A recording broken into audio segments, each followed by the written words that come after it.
let me suggest a Lenten thought. And this comes from our very familiar Ronald Rolheiser. Well, not all of it, but the core thought comes from Ronald Rolheiser, an extraordinary writer. By the way, you might read some of his books during Lent. Some of them are amazing. You can find them at Holy Family Bookstore, by the way. He speaks about the power of Jesus Christ. Now that's a huge thought for us during Lent. How to experience the power of Jesus Christ in our lives and how to exercise as a disciple of Christ, how to exercise the power of Jesus Christ. He invokes his Greek. He's a good Greek scholar. In the Greek, there are three words for power.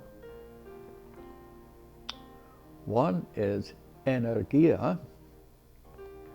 Energia gives us energy. We're durable, we're long distance, we can keep going for a long time. We speak about people with high energy. Energia means we have this resilience, endurance.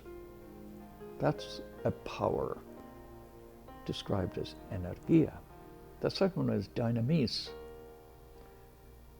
Dynamis means something like explosive, dynamic.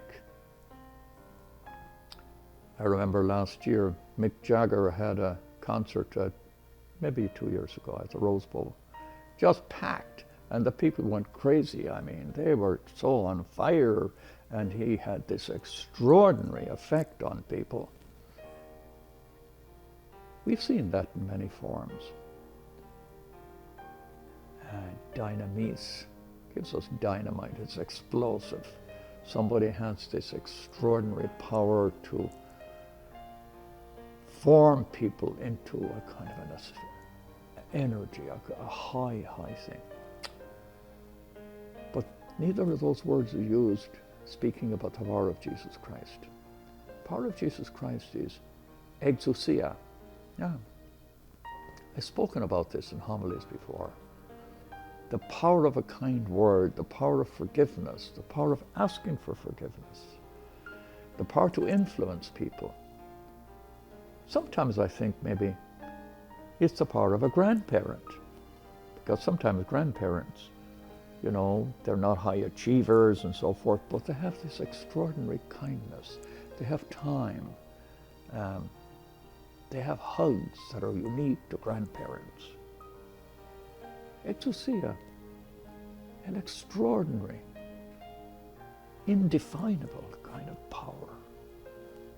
Now, I've seen this a number of times. Some years ago, I went to a preaching seminar at Fuller, put on by our good friend, Lloyd Ogilvie, Presbyterian minister, powerful preacher. And Monsignor Lloyd Turgerson, who was my brother for 50 years, Lloyd and I went to this preaching seminar. We were the only two Catholic priests there. Must have been about 80 or 90 ministers, all such churches.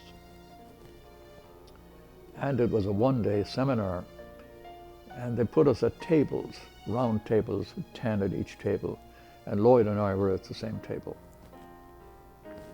And introducing ourselves, we went around and say, I'm Lloyd Turgerson, I'm from St. Monica's Parish.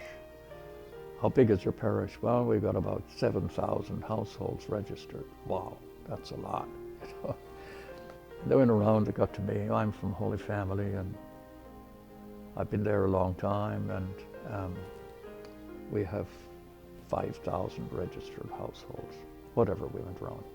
They moved around to, and one wonderful holy man said, I'm from Cucamonga. And at Christmas and Easter, we have maybe 150 people come to church. The rest of the year, we have 50, 60 people every Sunday. And when the Spirit calls us to go to Cucamonga, my wife cried for 3 days. I mean, she didn't want to go to Cucamonga. But the Spirit called us, and the church called us to go to Cucamonga. And honestly, I just looked at that man. I said, wow, there is a true disciple of Jesus Christ. He doesn't belong to our church, but somehow he had this exousia. He had this inspiring impact. I remember that. That was some years ago, but I still remember the impact he had. It's a power. It's the exousia power, the power to inspire. I also remember it in another context. Many years ago, like 30 years ago, Sister Patrick, she was a little sister of the poor in San Pedro, and she was just alive. Everybody loved Sister Patrick. She was cheerful, she was happy, all the old people loved her, all the visitors all wanted to visit with Sister Patrick. She was a personality. And then, unexpectedly, her religious superior said, "You're moved to Chicago." But she loved San Pedro, and her mother was living in San Pedro, so Mom was able to visit her. Mom was a widow at the time, and she was an only child. So that was very important. I remember talking with Sister at the time and said, wow, that's a big move. She said, it is. It's a big move for me. And I said, I guess it's the vow of obedience. Oh, she said, no, it's not the vow of obedience. It's the vow of poverty. That's exousia.